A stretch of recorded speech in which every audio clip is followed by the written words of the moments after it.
nurseryman. I grow my own plants that I use in my landscaping. And it was something I had the opportunity to do when I was in my mid-20s, and I went for it, and I loved it, and I totally enjoyed, working outside, working with plants, working with nature. And while I just was self-taught, but while I was doing this at the age of 27 and 30 and so forth, I was thinking to myself, I like the way this is going, but what does the book say about what we're doing here? Mm-hmm. So I did go back to school and got a master's degree in landscape architecture at the University of Georgia. And my thesis was on Cherokee uses of medicinal plants. I have a graduate minor in historic preservation, and I know native plants. I also know the type of plants that would have been on battlefields in the Revolutionary War in the backcountry of South Carolina. Wow. And how those plants would have affected the battle. And in numerous cases it did, primarily river cane. Oh, yeah, big time. But there are so many battlefields in the backcountry of South Carolina. We have a rich history that I feel most people don't know about. Well, they don't, and that's why I was excited to have you here, and because, I see this episode and see Perspective, this show, as an opportunity to communicate to folks not only in South Carolina but outside South Carolina the richness of what South Carolina is. And so many people look at South Carolina kind of one-dimensionally, especially outside the state. And you're such amazing focus on the Revolution, and as our local historian up here, I mean, you've done how many presentations on the Revolution? And I've done dozens. Yeah, and I've been on one of your field things when we went to 96, which was wonderful. But so I'd love for us to dive into the Revolution and kind of go into, so we can talk about this narrative. But, one thing I understand about wars, everybody talks about what was the trigger of the war, what triggered it. But I tend to look at conflicts like this more like, well, the trigger had to be attached to something else. And usually wars are put into place because of circumstances 10, 20, 30, sometimes a century beforehand that builds the gun, the barrel, the stock, the powder, everything, to where when that trigger is finally fastened, that's what then pulls it. And nothing could be more true than on the Revolution. That's true. And I think there's a lot of ways we can go back even further, but I think the genesis of building that gun started with the French and Indian War. I'll give it just a few years prior to that. Okay. Which is 1755, when the Treaty of Saluda was signed. And that's here in South Carolina. That's right. That's in Saluda, South Carolina. So explain what that was to everybody. Right. Well, that was a treaty whereby the British colonial government bought 10 westernmost counties here in South Carolina. Now, they weren't counties then. It was they just weren't, a region. And they were called districts, and it was called ceded territory. Mm-hmm. But the Cherokees sold Edgefield, McCormick, Abbeville, Greenwood, Lawrence, Spartanburg, Cherokee, Union. What became those, but they weren't that then. And they were called the 96th District. Because the most prosperous town in this ceded area was the community of 96, which was on the Cherokee Path to Kiowee, which was the Cherokee lower town capital. Between Charleston and, between Fort Granby.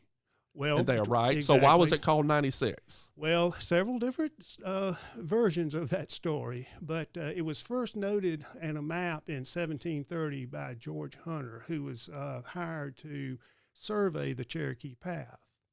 And he made a notation on his survey that just says 96. And the thought was that he had measured the gait of his horse. Yeah, that's what I heard. From that hamlet up to the Cherokee capital. And he came up with 96 miles. Now, I've measured that distance, and it's 73 miles.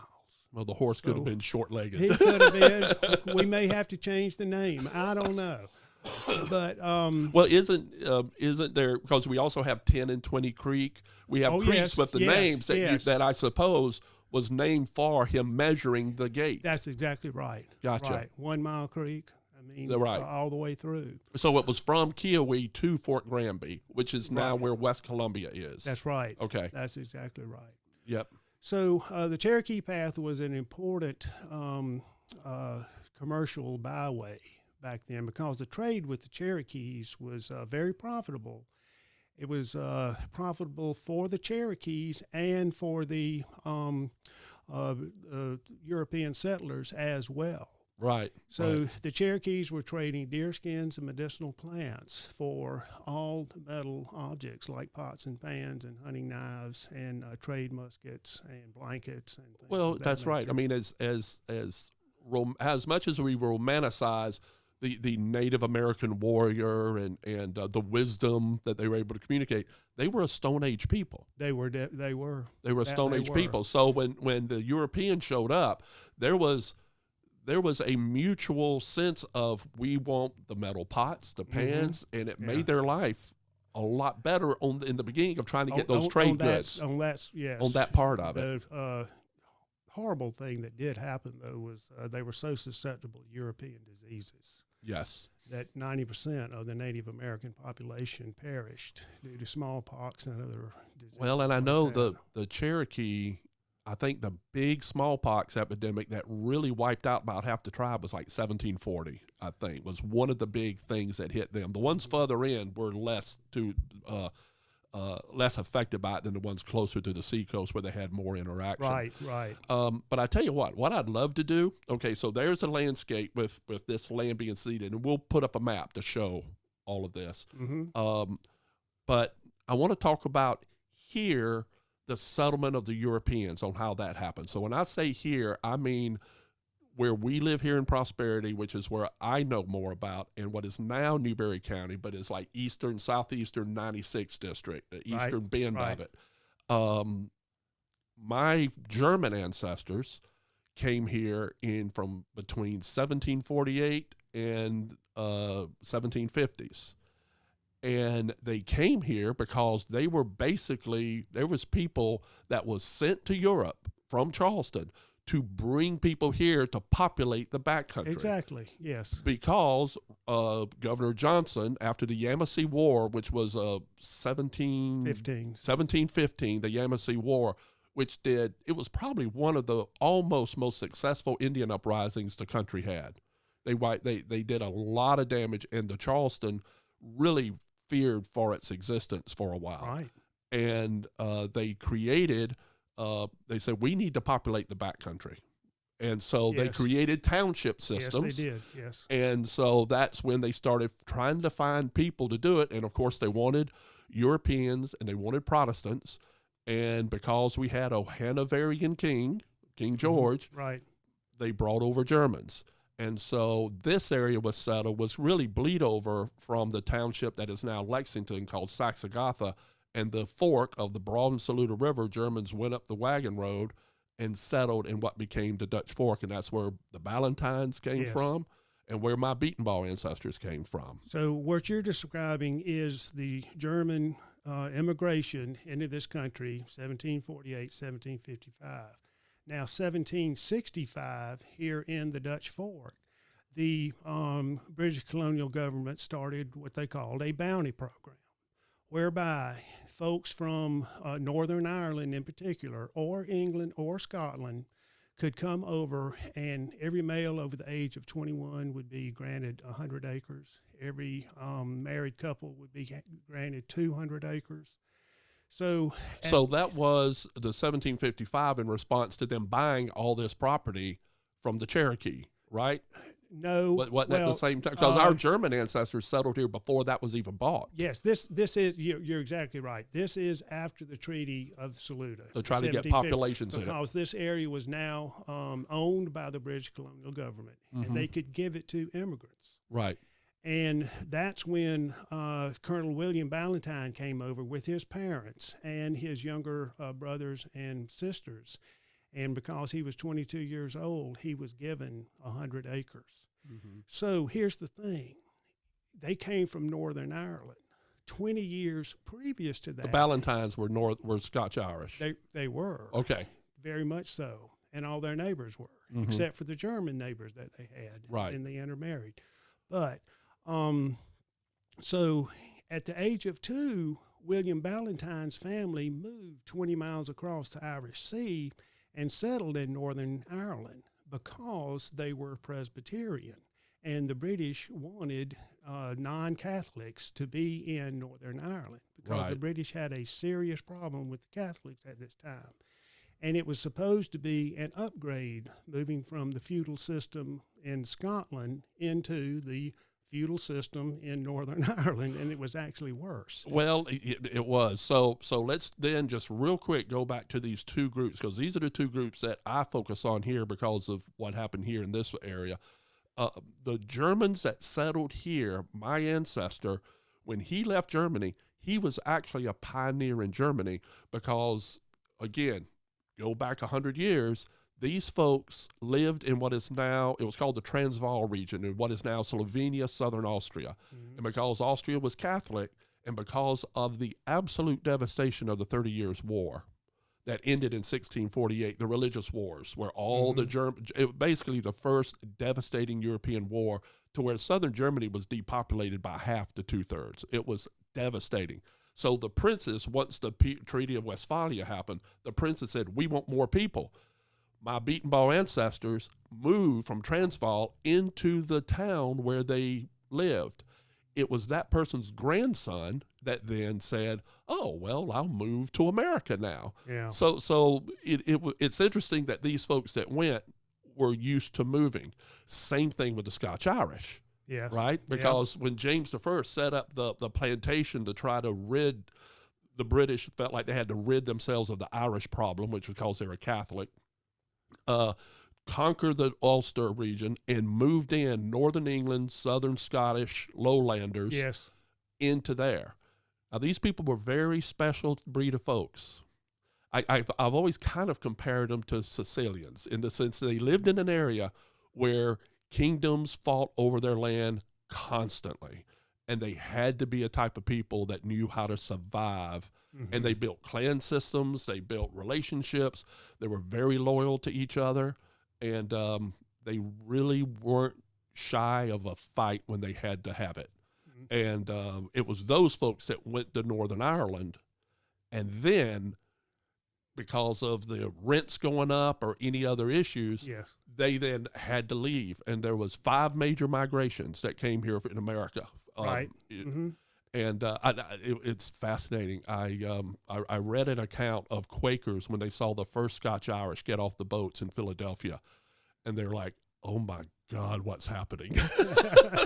Because these Quakers did not think much of the Calvinistic Scotch-Irish. I can imagine. I can sure. And the ones that settled here came here in this area in 1770, the last major migration, directly from County Antrim.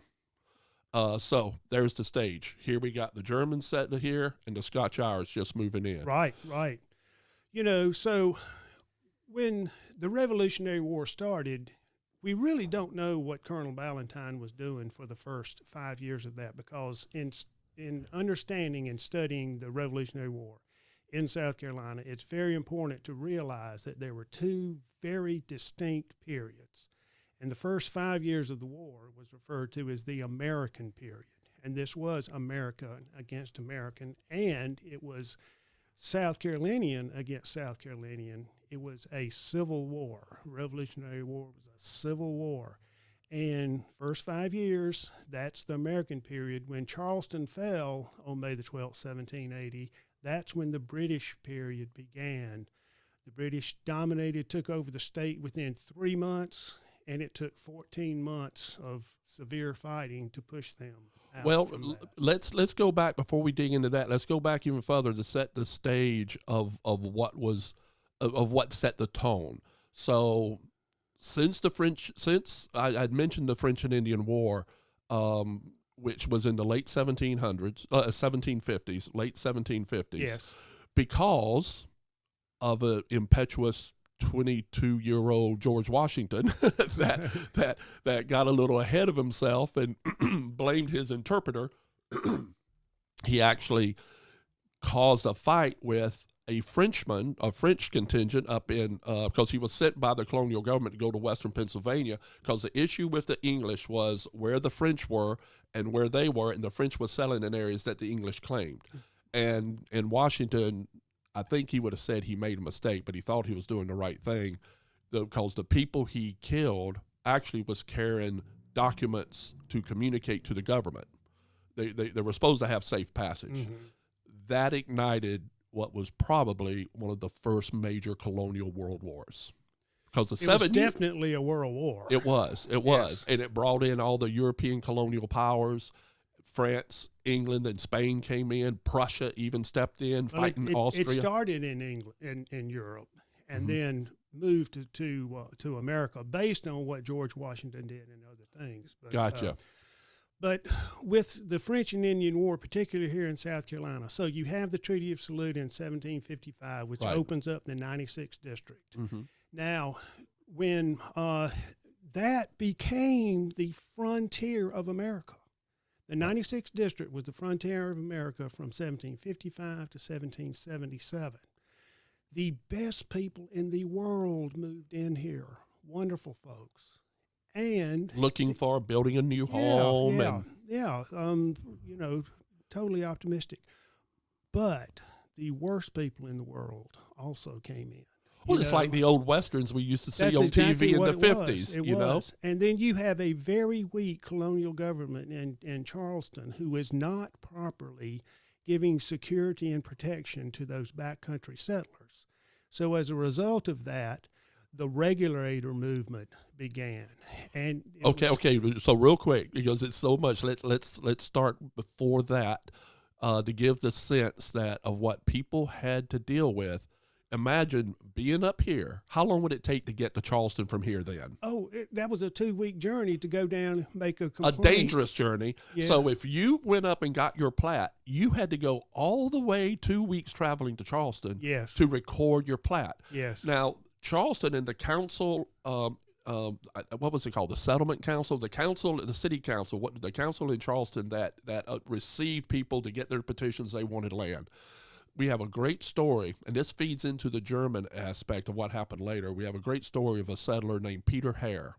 And Peter Hare came before the council and stated how they were wronged by their sea captain. Peter Hare's father died, and so because he was kind of the leader of the Germans, Palatines that were on the boat, he came to speak to council to say, we were wronged and we were charged, and I had wealth and now I don't because they took my money. Yeah. And the council pretty much said, we're giving you free land, we're giving you tools. They gave them tools and kits and everything. Right. So don't worry. Just quit complaining. You're getting everything you want. Mm-hmm. Which kind of helped set the tone for how people felt up here, because they were totally, the society of Charleston was like another world. Yes, it was. To the folks living up here. Yes.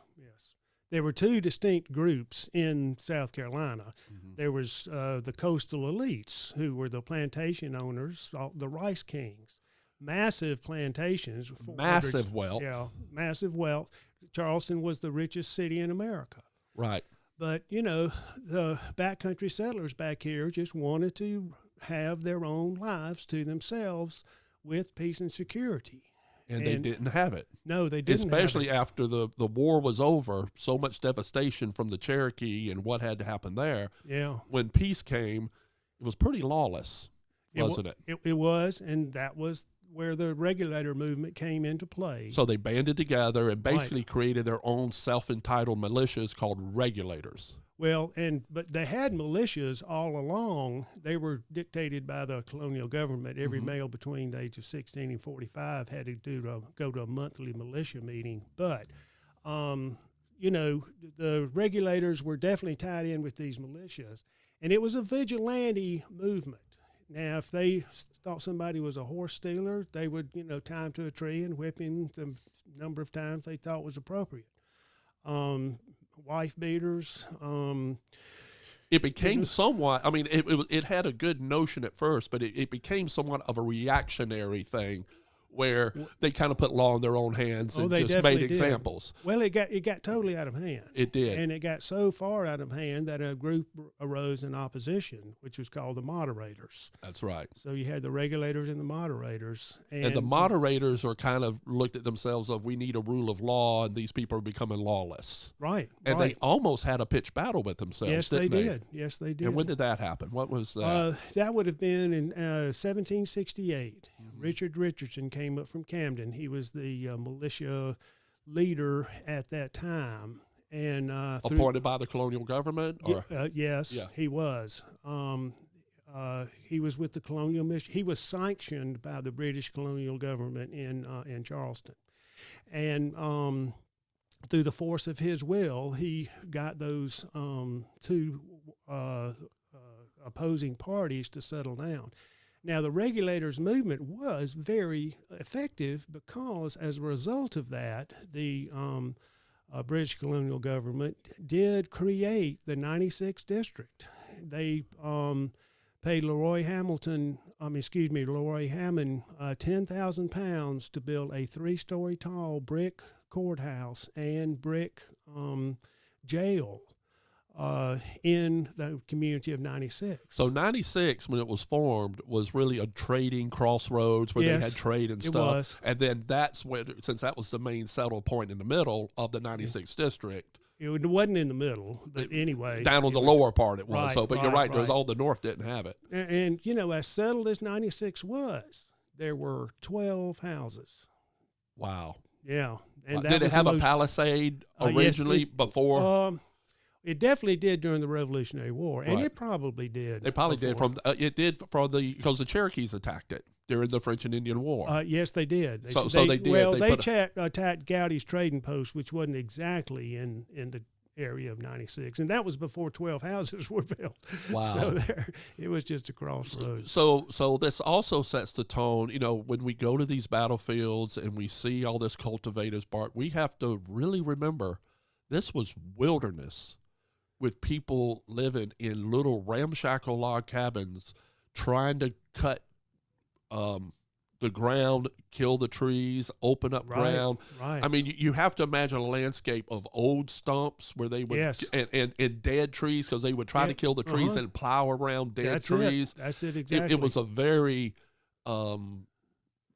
poverty-rich type of area, yet these people had very high standards of themselves. They certainly did. One thing that's just really struck me while I've been studying this issue is just how primitive life was back then. Now, they didn't know it, and they were happy. But crude log cabins with dirt floors. Yeah. That's what they lived in. I told you about the 3-story tall brick jail at 96. It was such an incredible feature. It was the first brick structure in the backcountry. Tourists would come from miles away just to stand there and awe and look at the building. My goodness. Yeah, I mean, it was amazing. It was just incredibly primitive. So that was the way the colonial government tried to deal with the fighting and the frontier battles that were happening, conflicts that were happening, to give people a way to have a court system up here, and also where they record plats and things like that at 96 too. Yes. And okay, good. So it was, in effect to establish some order and to provide the number one function of government, which is security. Right. Now the issue came to be, who is best able to provide that security, because the colonial government really had failed on that end. What was the best system for settlers in the backcountry to have the security that they needed? Was it to depend on some inherited king who had never set foot in America and who appointed his royal men to, make decisions? Or was it up to the people to determine for themselves? And it was about what people would be determining that too. Right. Who would be determining that? Right.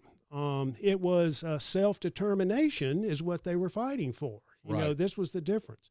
And the key to there are many different reasons why some people became loyalist and some became patriot. It's a myriad of reasons. Well, let me ask you something. Don't mean to interrupt, but let's back up a little bit. And so I want to keep all this in South Carolina, but let's talk just real quick the timeline of what started happening in Boston and all of that, just so we can put that in context of what these people in the backcountry were dealing with. There is no doubt at all that the Revolutionary War began in Boston. Right. It did. And that is where the Bostonians overthrew the yoke of British oppression. The British policy towards Boston was just super oppressive. I mean, there's no doubt about that. The intolerable acts and all of these things in reaction to the Boston Tea Party and everything. And that's the way that the British government worked. See, there were 25 colonies in the Western Hemisphere, 25, but the British dealt with each one of them individually. So if they were going to pass stringent laws in Boston, they did those and they applied to Boston. But all the other colonies realized what was happening in Boston. If that happened in Boston, it could happen to them. So when you say 25, because so many Americans think of the 13 colonies. Right. It was really 25. It was 5 in British. Canada, 5 in Canada, 13 here in the United States, 2 in Florida, East Florida and West Florida, and 5 in the Caribbean. And those 5 Caribbean colonies were way more important to the British than what was happening in the United States. Yeah, because of sugar cane. Well, and the Spice Islands, you know, they were not going to lose those no matter what. And with their strong Navy, there was hardly any way they could. Well, and another little flashback is Charleston was settled by folks from Barbados. Yes. Barbados was so filled by 1670 that these folks left Barbados and came here, and Charleston, unlike Philadelphia and New York, was really more Caribbean than it was like the other towns. Charlestown was a colony of Barbados. Yeah. It was a colony of a colony. Not a governmental connection, but social connection. These because Barbados didn't run the place, but it was they left Barbados and came here. So what are Barbadian? Barbadian. But anyway. But they were the first settlers. Charlestown was created to grow vegetables for Barbados. Oh, and also meat too, Well, right? yes, yeah. Because, see, Barbados is a very small island. Plus, it's the easternmost island of the Caribbean. It's off the coast of Venezuela. It's 1,500 miles from Charleston. But the other thing, it's so small. South Carolina counties are basically about the same size. Barbados is 1/4 the size of Newberry County. And how many people lived there? It was about maybe 10 or 15,000, but every square inch of Barbados was in sugarcane. They didn't have enough room for growing vegetables. Because it was a monopolistic thing of sugarcane to send to Europe. Yeah. Mm-hmm. So that's right. So in that way, it kind of was a colony, so resources could feed the main thing that's bringing money into England. In Barbados, right. And then they started realizing how important the tidal rivers were as far as growing rice is concerned, even though indigo was the first export. But rice soon followed behind, and that was a very profitable business, especially when you had 400 slaves. That's right. So you had then this type of income that was going here, and that's why Charleston was so wealthy and why it was such a contrast to our ancestors living up here in little tiny hovels of cabins. There's no doubt. There's 2 different groups. And when the Revolutionary War came, the coastal elites, their primary goal was free trade. And free trade is a noble cause. There's no doubt about that. In the backcountry, the primary motivating factor was self-determination. And determining the policies towards the Cherokees was the crucial factor there. And a big reason that some folks became patriots or versus loyalists in the backcountry was who they thought had the better approach to the Cherokee situation. Because one thing we didn't talk about when we were talking about the French and Indian War was the first Cherokee War, the Anglo-Cherokee War in 1758 to 1761, which was the Cherokees started out as British allies. And the Cherokees actually were the first to enter Fort Duquesne in Pittsburgh. If it wasn't for those Frenchmen looking up on the surrounding hill and seeing the Cherokees there, 200 Cherokees led by Richard Paris from what's present-day Greenville. Once they saw that, they jumped in their ships and they abandoned Fort Duquesne and sailed down the Ohio River, never to be seen again. So the Cherokees were their allies. On the way back, there were incidents with stolen horses and people getting killed. Settlers just stealing horses, or the Cherokee taking horses? The Cherokees, there's a couple of different stories, felt like they were either promised 30 horses by the governor of Virginia or they had 30 horses stolen. Now, when the Cherokees realized that the horses were stolen, they went to the settlers in Virginia and said, who stole our horses? What clan did those men belong to who stole our horses? Because Cherokee tribal law says it's clan versus clan for any disagreements. And the settlers in Virginia were like, clan? We ain't got no clans. We're all one clan. So to a Cherokee mind, and this is the clash of cultures, if that clan stole 30 horses, then you had every right to take 30 horses from that clan. And when the Cherokees were in North Carolina, that's what they did. And the North Carolinians did not care for horse thieves at all. There were shootings that occurred. 30 North Carolinians were killed. The Cherokees come back home. The governors of North Carolina and South Carolina embargo the Cherokees and say, you cannot have any of our goods, no more blankets, no more shot and powder, until you turn over 30 of your warriors for retribution, and we are going to hang them. It was a demand for blood. And so, and to the Cherokee system of governance, that was a total betrayal. Right. Cherokees came down under a white flag. They knew what a white flag was to negotiate. To negotiate with the governor in Charleston. Yes, they came all the way to Charleston. About 25 of their leading men. They didn't have chiefs; they had leading men. Right. 25 of their leading men came up and said, "What can we do? What can we do?" And the governor says, "There's nothing you can do. You've got to produce those 30 warriors." And then the Cherokee said, "Okay, well, let us go back and we'll talk about it and we'll let you know." And the governor says, "Okay, that's fine, but you've got to realize this. The people here in the colony of South Carolina really upset with you and what you did. I'm going to send you an escort of some of my militia to take you back to Kiowee, and they're going to protect you." Well, as a way to guard them. But once they got to Orangeburg, the escort arrested all those Cherokee leading men, tied their hands behind their back, marched them to the colonial fort, which was at Kiowee, Fort Prince George, put those 25 men inside a guard room built for 6. Well, then the Cherokee leading man of Kiowee, after, there was a standoff, he sends a message under a white flag that he wanted to have a parley. And Lieutenant Courtmore walked out of the gates of the fort and approached the chief who was standing on the banks of the Kiowee River. And at that point, warriors arose from the bank, and they shot Lieutenant Courtmore and killed him under a white flag, which they violated. Well, when that happened, all of the hostages that were inside Fort Prince George, they were immediately killed.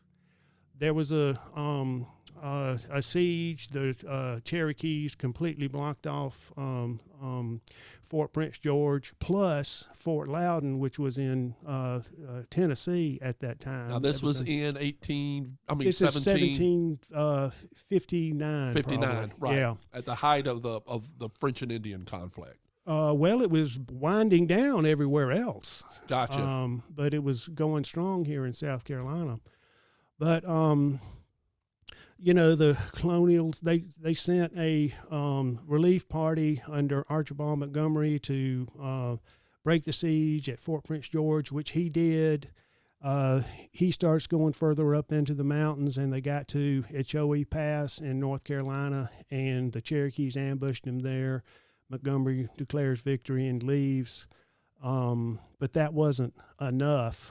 And they're sending another party under James Grant to chastise the Cherokees, and the 16 Cherokee towns in South Carolina were destroyed at the lower towns. The lower towns, Gotcha. plus towns in North Carolina and in Virginia.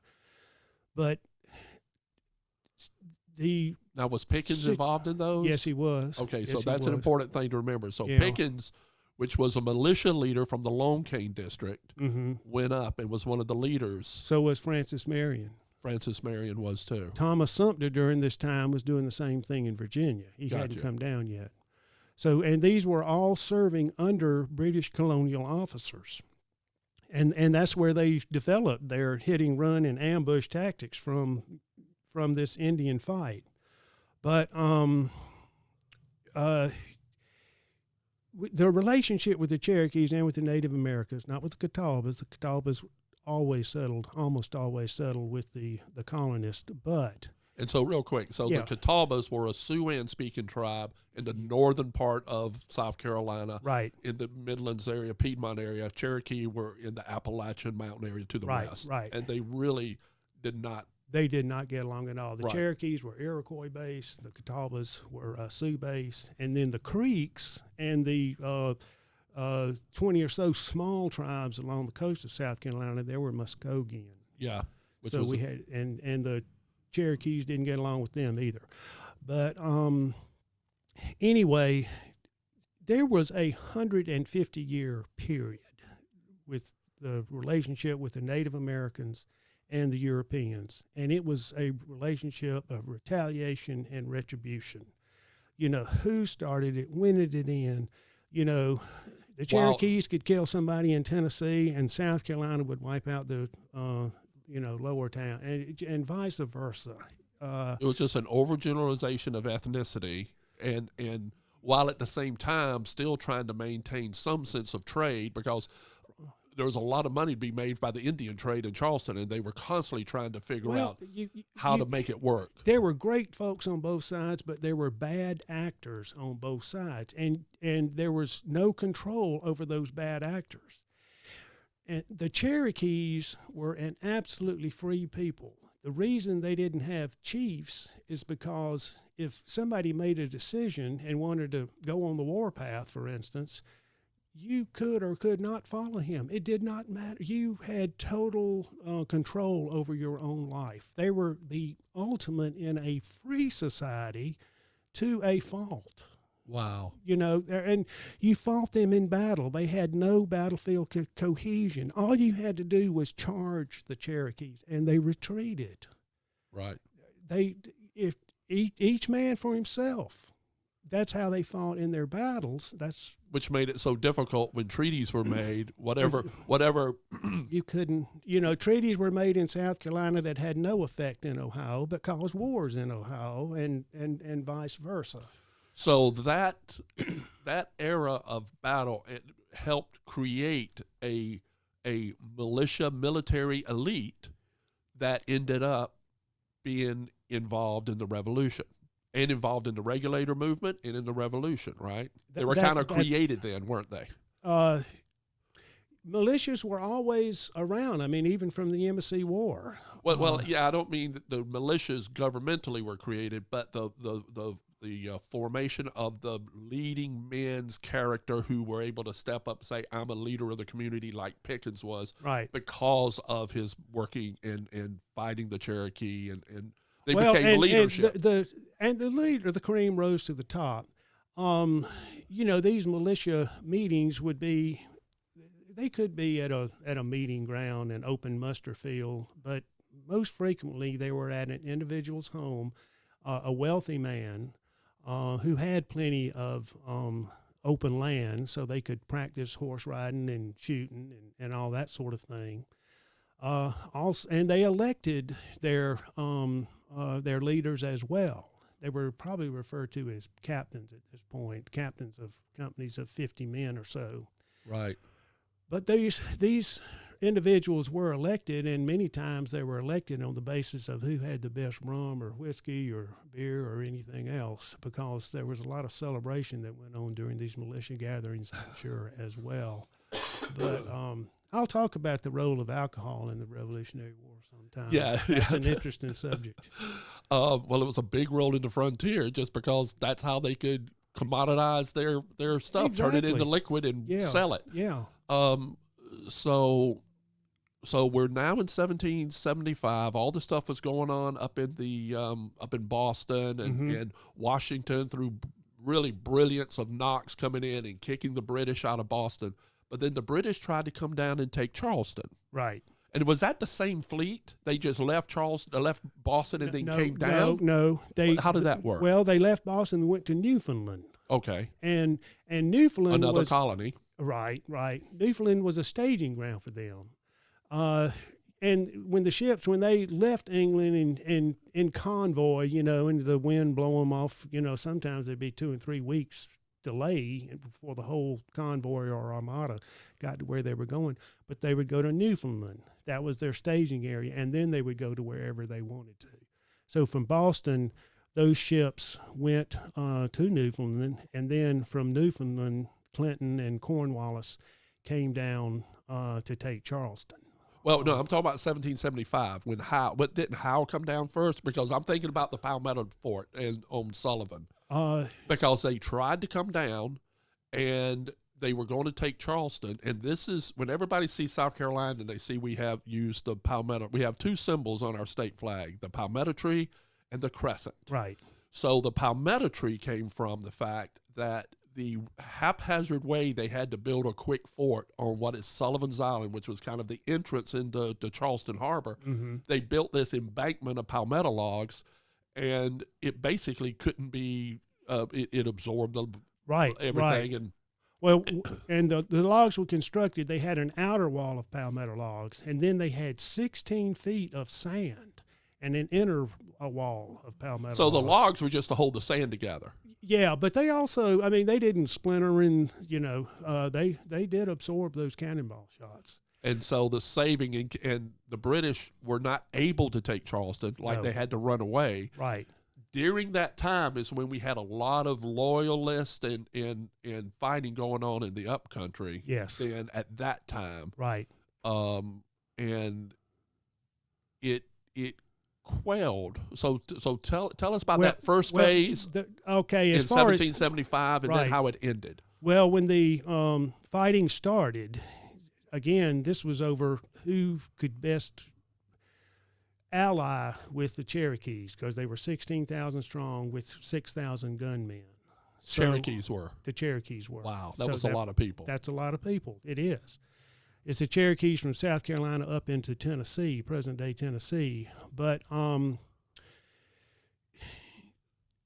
told you that the colonial government bought the 96th district from the Cherokees. Right. And the sale price was, and this is not written down, but a convention arose that every fall the colonial government would send a shipment of shot and powder to the Cherokees so they could have their winter hunt, provide the food for the Cherokees, deer skins for the trade in Charleston, 50,000 deer skins a year. So the Committee of Safety, which was the governing body for the Patriots in Charleston at that time, they decided that it would be a good idea if they continued that shipment of shot and powder to the Cherokees to placate the Cherokees.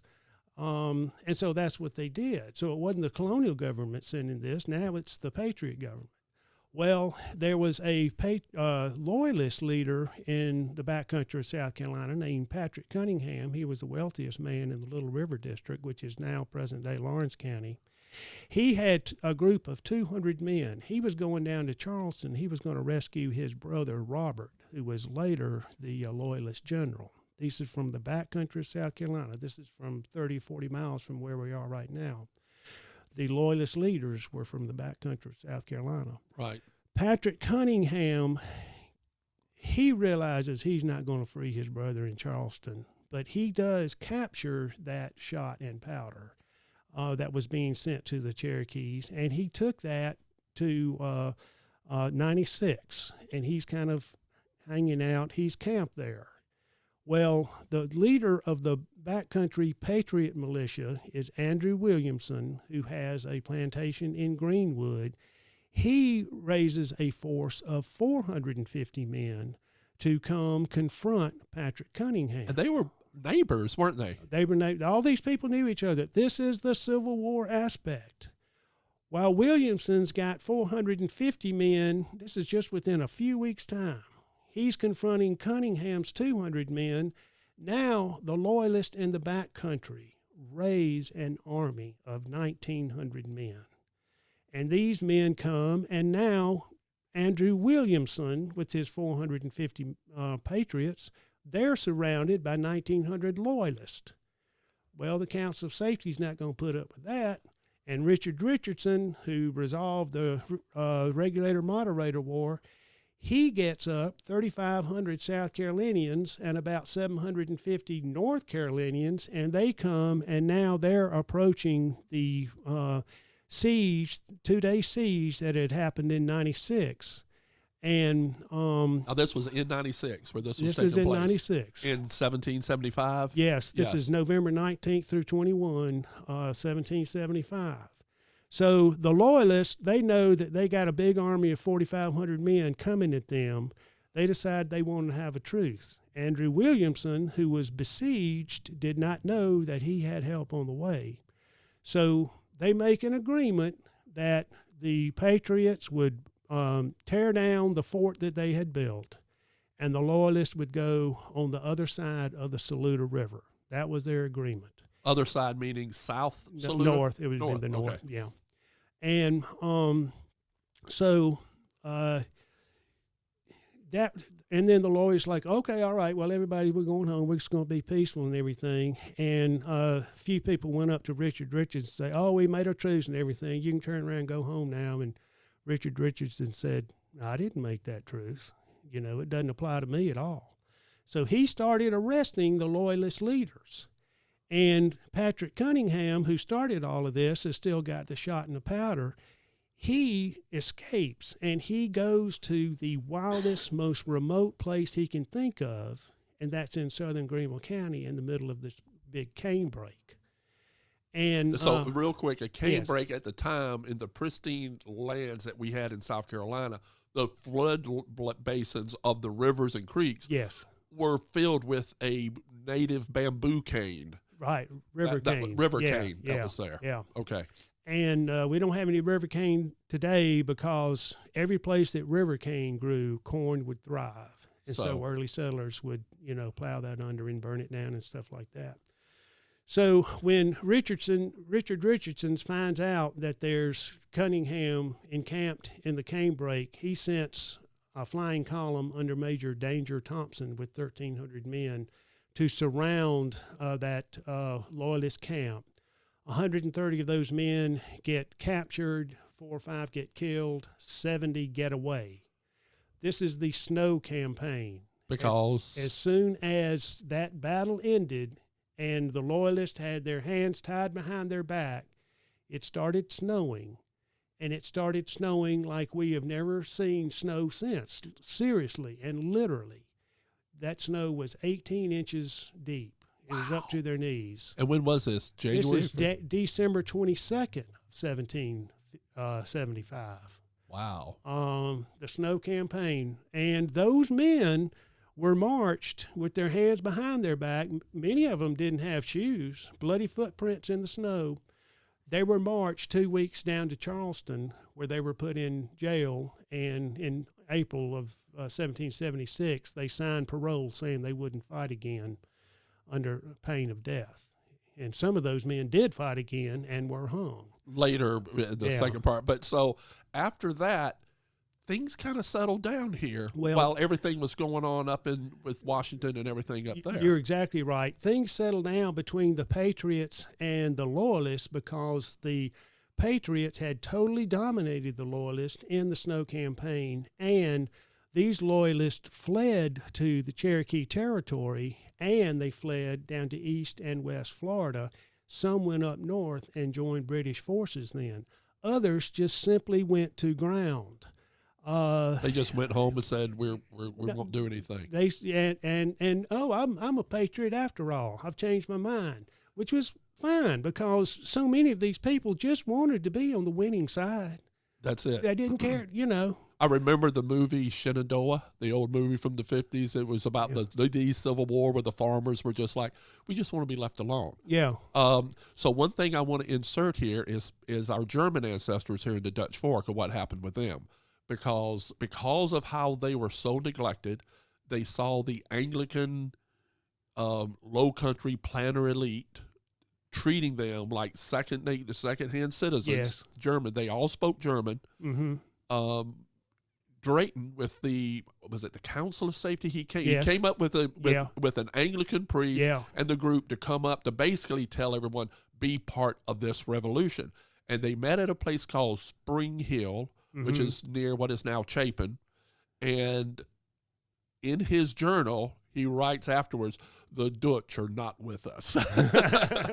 Because they basically told him, they're like, why should we? For the first time, we've had a king that has given us our own title to land. Yes. That king is German, Hanoverian German. Right.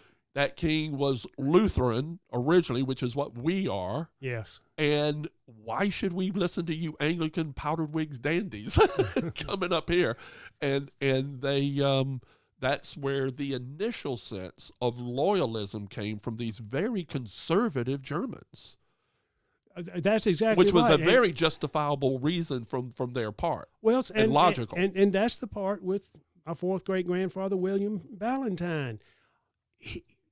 He grew up, dirt poor, terrible life. He comes to America.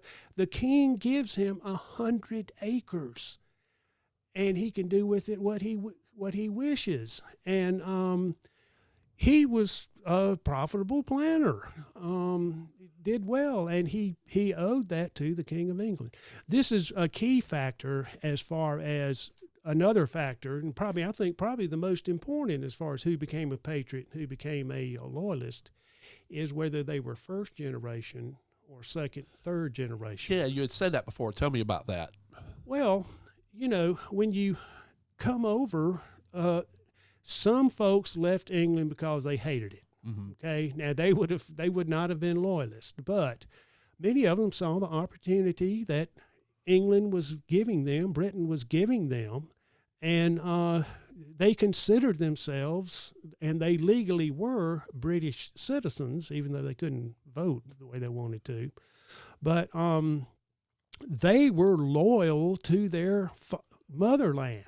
And that was, you're talking the first generation. First generation. Right. Now, the second and third generation settlers here were settlers that basically had come down from Pennsylvania and Virginia and North Carolina, because many of the ships came straight into Philadelphia, and then those settlers moved into the Philadelphia backcountry. So England, after the French and Indian War, dictated that this is the Proclamation Line of 1763. It was the Continental Divide, saying, and this is a deal they made with the Native Americans, there will be no settlement beyond the Continental Divide. Now, this was land they took from France, and so they were saying, we won this land here, and you can't settle there because we need the trade with the Indians. Right. And this is one thing I always love to try to share with folks who keep going back to the policy with the Indians was always genocide. It absolutely was not. Yeah. It was, they saw, the government saw the need of income that could come in from Indian trade. Most of the conflict came from the folks on the ground that was a long way from government that had to deal with the misunderstandings of horse stealing. Right, yeah. And that's where it really hit, didn't it? That is where it really hit. It sure is. You know, the Europeans wanted to buy the Native American lands. They were perfectly willing. Now, negotiating a fair sale price, that's a different issue altogether. But selling land to the Native Americans was just an foreign concept. I mean, they did not understand that whatsoever. And if 1,000 Native Americans here decided to sell that land, that doesn't mean that the 10 Native Americans over here had to agree to that. Right, and that was part of it. That was the cultural issue. That was, clash of cultures. Clash of cultures. Or if it was, you know, some road rage robber, something like that, who came through and dressed as a Native American. These folks were called Scovillites, after William Scoville. Then you could commit all kinds of depredations, and the Cherokees or whoever would be blamed for it. Which is why the Tea Party, they dressed like Indians. Yes, yeah. They dressed like Indians to try to put the blame on them. I mean, and this was a tried and true practice for, you know, years. But wow, when something like that happened in the backcountry, the Cherokees got blamed. Shawnees sent a raiding party into the backcountry of South Carolina and stole 30 horses. Well, the Cherokees are the ones got blamed for that. Wow. You know? So here we are, 1775. Things had kind of calmed down. The war's going on up in the Northeast in Virginia and New York.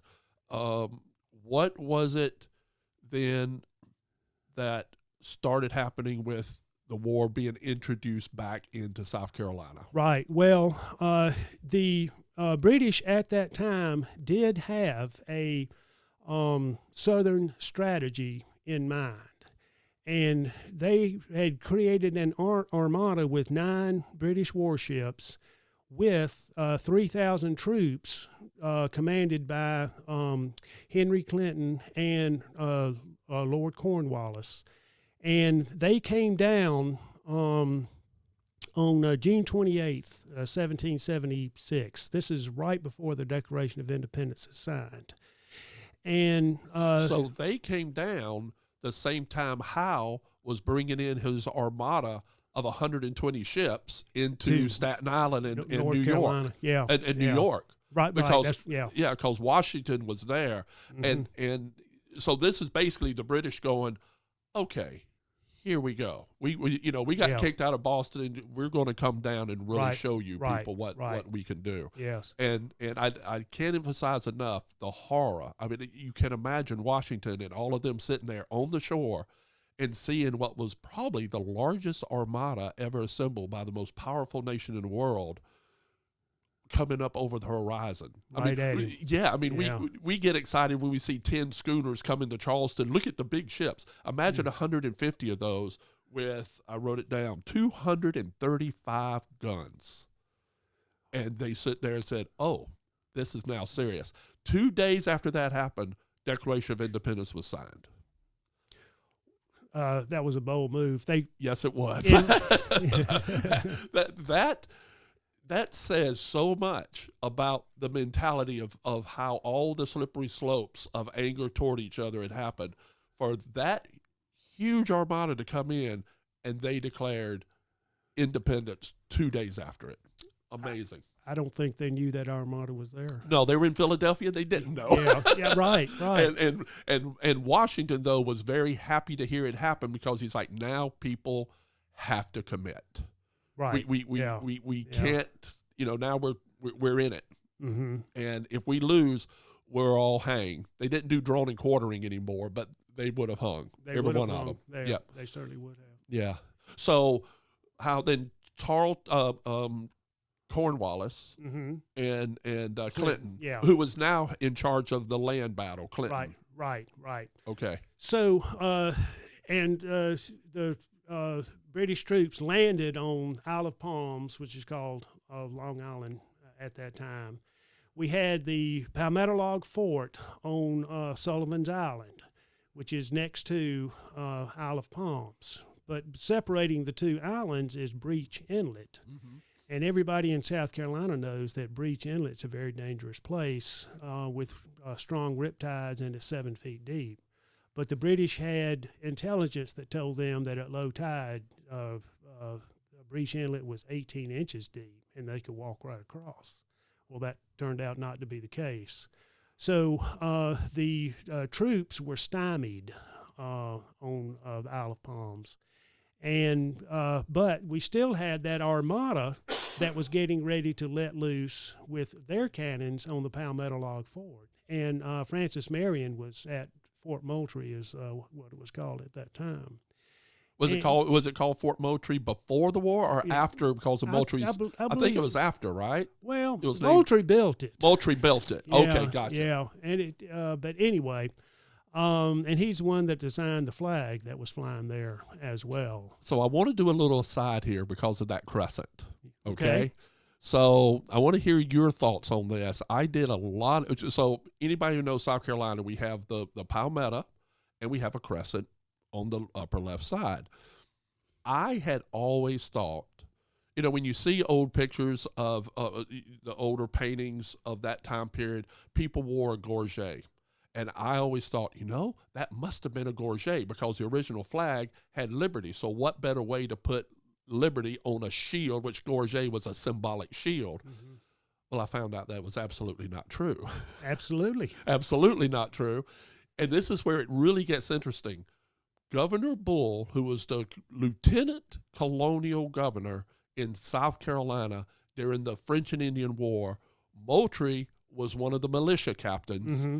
Governor Bull's hallmark for his it was, what's it called, where you have symbolism of the nobility symbolism. He was the heraldic mark. Yes, heraldic mark, and his heraldic mark in the Bull family was a crescent. So the militia under his governance, they wore a crescent. Mm-hmm. So now, 15 years later, Moultrie wants to put on a flag. The governor is now the same Bull that he used to fight under. He writes liberty on the crescent, mm-hmm. and I know that was a poke in the eye of Governor Bull. Well, I didn't know that. I hadn't quite heard that story. I'm assuming the issue of why he did it on there and why he used it, it just makes sense that he would take the herald mark of the governor and put it on there. But that's where it came from, inspired by that old militia symbol they used 15 years before. I have heard there are so many stories, and I can give you counter stories to almost every single event that you could come up with. I mean, just the way these are written. So let me tell you what I've heard. Okay. Yeah, please. So Moultrie himself described exactly what symbols are on the flag. Mm-hmm. And he said that it is a blue flag with a crescent. He doesn't say crescent moon. Right. He damn sure doesn't say gorget. Right. That I don't know any reference before 1980 that refers to gorget as being the symbol on the map. Yeah, and that's some of the stuff I had read years ago, and it stuck with me. But I've also heard, now I know this, in 1765, when the Stamp Act was passed, that's when you started seeing folks in Charleston wearing Liberty caps. Mm-hmm. And I think they were referred to as Pharyngian caps or something like that. They were the silliest looking things you've ever seen. They were yellow, and they had a silver crescent on them. And this was the Liberty caps. So that's one explanation that I've heard. I've also heard that William Moultrie could trace his family all the way back to the Norman Conquest and the Crusades. Moultrie sounds potentially French. The Norman, it's an Anglo-Norman name, right, isn't it? Right. I can see the Moultries being crusaders. Yeah. But that, because of that, on the Moultrie family crest, the heraldic mark was a crescent. Oh, it was? The Islamic crescent. This is what I've heard. But now I've looked up the Moultrie crest, and there's no crescent on there. But it's this part of came the story that you're talking about as part of the heraldic marks, and it would have been the Islamic crescent. Well, I sat down with Eric Emerson, and we dug through, and he communicated. We were on the phone, and he sent me stuff, and he convinced me that was it definitely wasn't a gorget, and it was rooted in belief of Lieutenant Governor Bull and then Governor Bull. So there's that. So that comes why we have these two symbols. And South Carolina was unique among all the colonies that had such powerful symbolism rooted in this revolutionary formation. We have the most beautiful flag in the country. Yeah. There is no doubt about that. Yeah. Indigo blue. Indigo was our first export. Mm-hmm. So we're proud of that flag. And so everybody outside of South Carolina, give us some pride for ourselves. That's all. So that was 17. I mentioned it earlier. I thought that was 1775, but it was 1776. It was parallel with the invasion of New York. Mm-hmm. So Charleston beat off what New York couldn't. Well, we didn't have quite the incredible armada in Charleston that was in New York. But, the defenders of Fort Moultrie with their 31 guns blasted the hell out of Sir Peter Parker and his 361 guns. They anchored in the harbor there and started blasting away. But what they received was much greater than what they gave. Wow. The governor, William Campbell, the British governor, who was in exile, was standing on deck with Admiral Peter Parker when a shot came from Fort Moultrie and blew up in between them. William Campbell eventually died from the wounds he received that day, and Sir Peter Parker wound up with a 3-foot-long splinter that hit him right in the rear end. Ouch. So, yeah. So that was... I'll tell you, there was nothing more brutal and horrible than warfare on those wooden ships. No kidding. I can imagine. But during this time, what was the coincidence, if you will, is that at the same time that the British were attacking Charleston, the Cherokees were on the warpath. Now, which is what you were mentioning before of what was going on. Well, this is much more serious than what was going on before, much more serious. Now, the question is, did the British foment this uprising to undertake a two-front campaign in South Carolina with the Navy on the coast and the Cherokees in the backcountry with divided South Carolina resources? And the Patriot leaders felt for sure that John Stewart, the Indian agent, and his assistant, Alexander Cameron, were fomenting that uprising. Now, there's some evidence that they actually counseled against the Cherokees going on the warpath because they knew what was going to happen. But it's, again, who they talked to versus others, right? It just wasn't a great, strong chain of command. It wasn't. Point is, Cherokee rose up. And the Shawnees came down, and they definitely counseled the Cherokees that everybody was going to go on the warpath at the same time. So there were 61 settlers killed along the Cherokee territory. And the Cherokee territory at this time was Greenville, Anderson, Pickens, and Oconee counties. There were 16 lower town Cherokee towns with the capital being at Kiowee. The closest town to the border was Seneca, which is basically at the Clemson campus. It's underwater now. And that was a staging ground for raids into the backcountry. And the other spot was Richard Parris's plantation at the falls of the Reedy River, which is in downtown Greenville right now.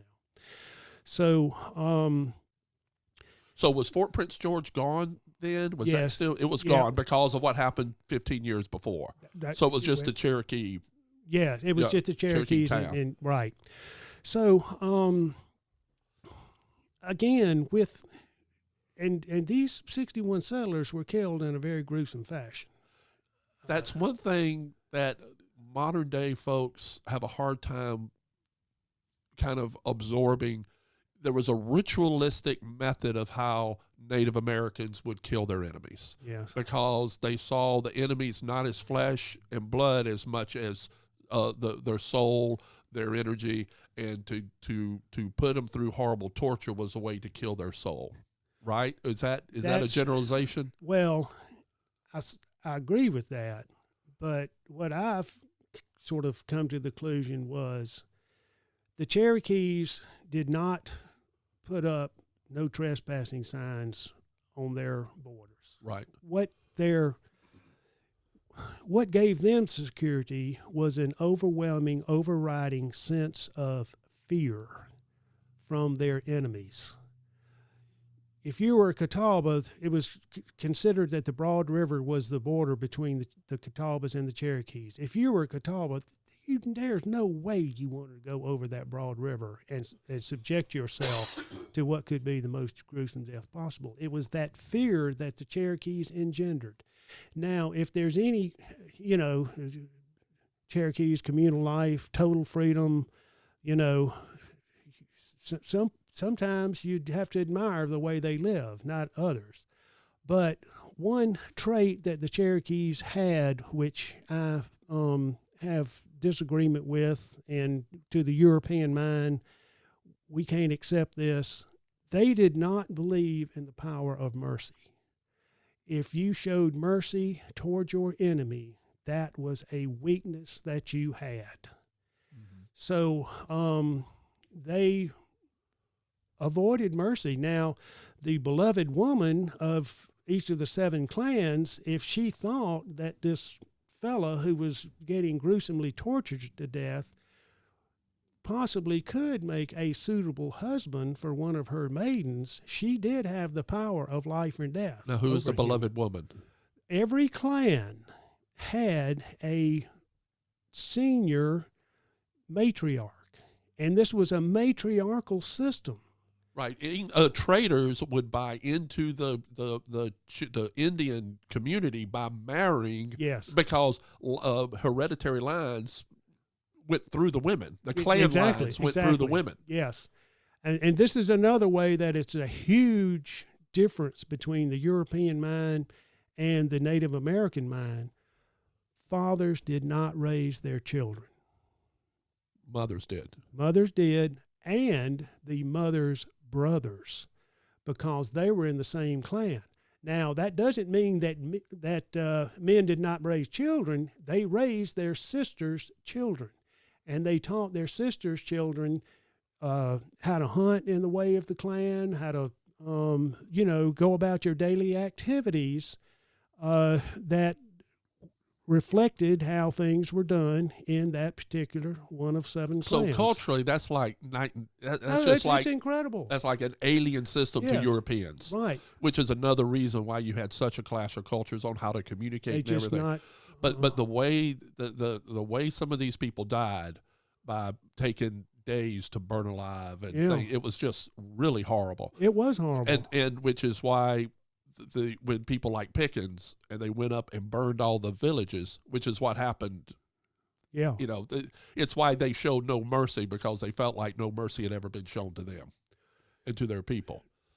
You're talking about the Cherokees showing no mercy, or Pickens? Pickens didn't show mercy. No, that's what I'm saying. I mean, the backcountry settlers, and the Scotch-Irish especially, who had lived a life of warfare and clannish relationships, just would go and wipe out villages. Well, see, that's what happened. The first Cherokee War basically lasted 3 years.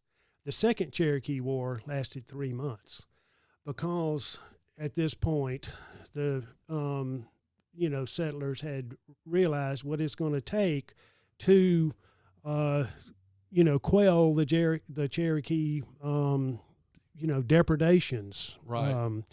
And what it was going to take was total annihilation, and that's what happened. They totally destroyed those 16 Cherokee towns. They trampled all the crops down. They chopped down all the orchards. They shot all the cows and pigs on sight. They shot the men, women, and children on sight. There was 2,000 Cherokees killed in the Cherokee War of 1776. In South Carolina, or just all over the whole lower towns? Well, that's the 16 lower towns. There were about 15 or so middle towns in North Carolina, and those were destroyed by the North Carolina militia, and there was just one Overhill town which was destroyed by the Virginia militia. The Georgia militia under Captain Jack was also destroying Cherokee towns as well.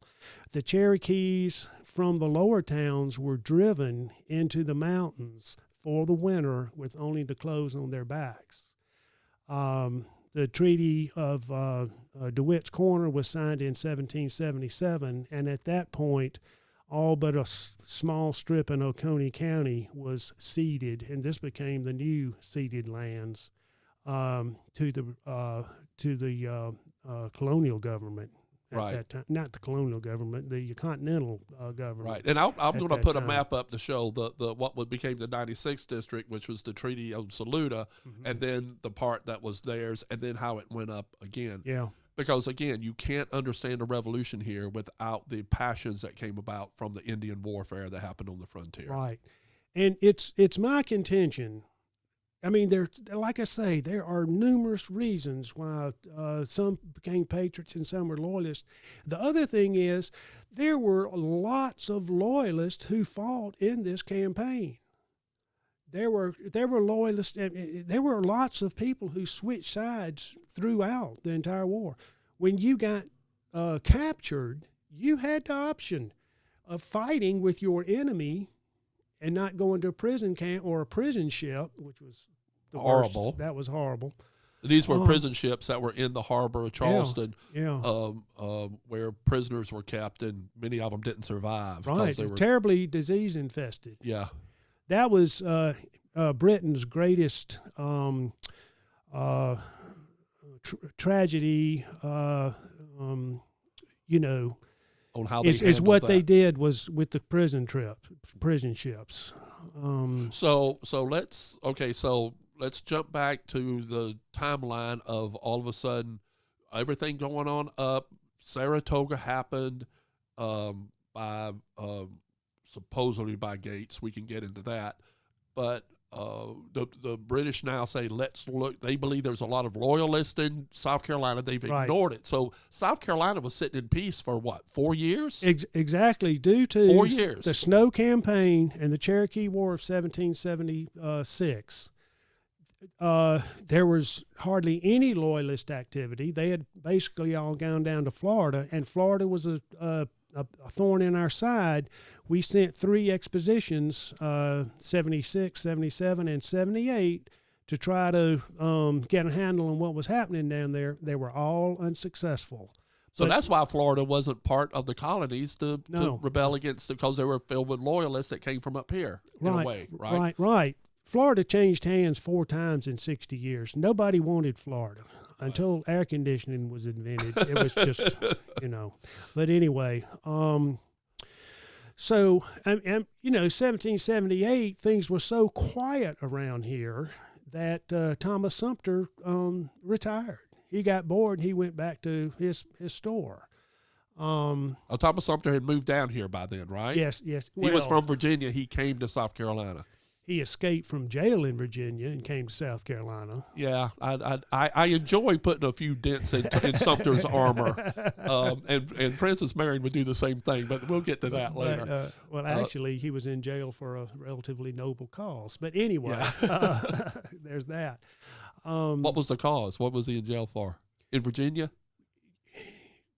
He carried a delegation of Cherokees over to London at the end of the French and Indian War. And whereas the first delegation that went over in 1730 was just the hit of the town. Everybody loved these 8 Cherokees. I mean, that was something else. Oh, they met dressed with the exotically. King and everything. Yeah. No, they weren't dressed exotically. That's the way the British painted them, though. But anyway, so Thomas Sumter decides that he's going to take 3 Cherokees over with Henry Timberlake, and he talks to the governor, and the governor's like, yeah. So they go over there, and it's disappointing. It wasn't anything like the first visit. This is like 1763 or so. So Thomas Sumter comes back, and he goes up to the governor and he says, okay, well, we had a successful meeting over to London. Here's my receipts. I'm ready to be reimbursed for my cost. And the governor looks at him and says, receipts? Reimburse? What are you talking about? So Sumter had borrowed all this money from creditors up in Virginia, and the governor refused to back him on that trip, where Sumter thought that he had the governor's word that he would. So Sumter wound up in jail for that. Because of creditors, he couldn't pay the bill. It was debtor's prison in Stanton, Virginia.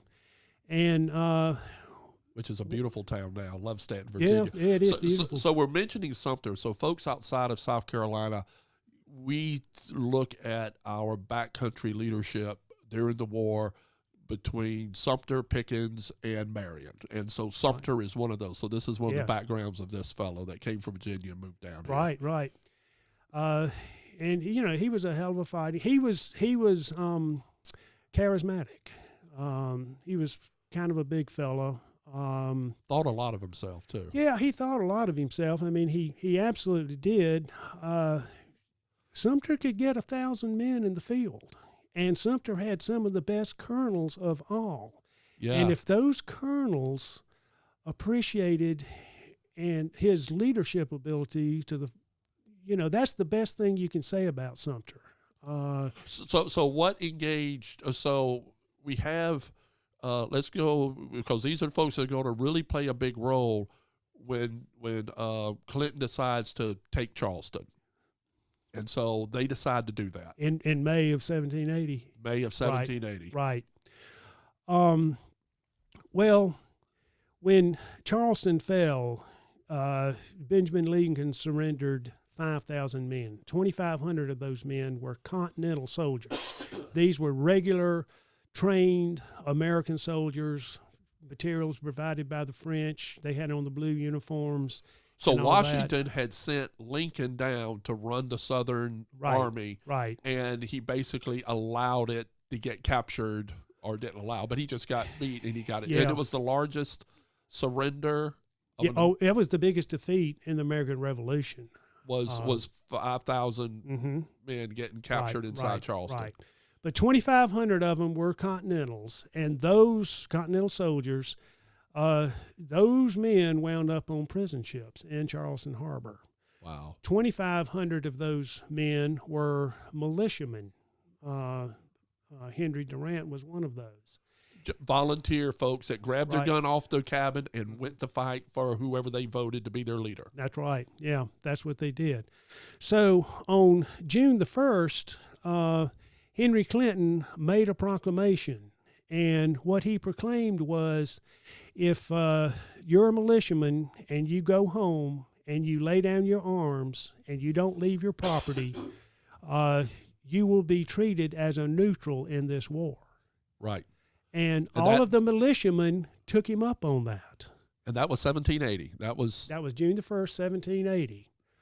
So then, he got a lot of guff from his fellow officers and so forth. He decided to issue another proclamation on June the 19th. And on June the 19th, what he said was, look, folks, I've kind of changed my mind here.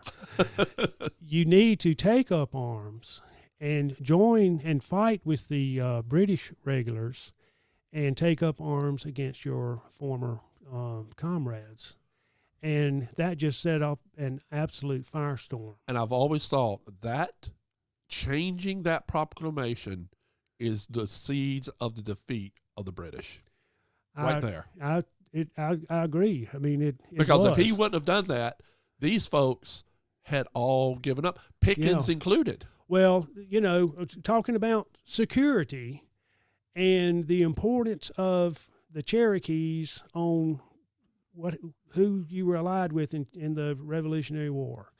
The leaders of the Cherokee War of 1776 and all the way up to the period when Charleston fell, the leaders were Andrew Williamson. He was a general. He was senior to Pickens, Marion, and Sumter.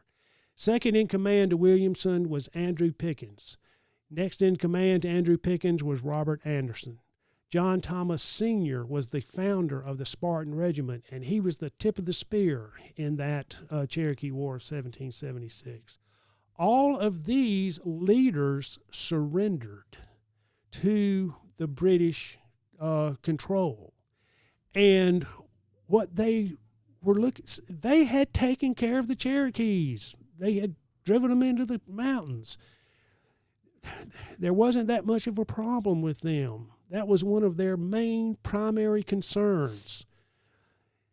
So all of these people sought British protection, security, and they were willing to quit fighting because they had controlled the most fearsome thing in their life. Now, after Charleston fell, so when I first asked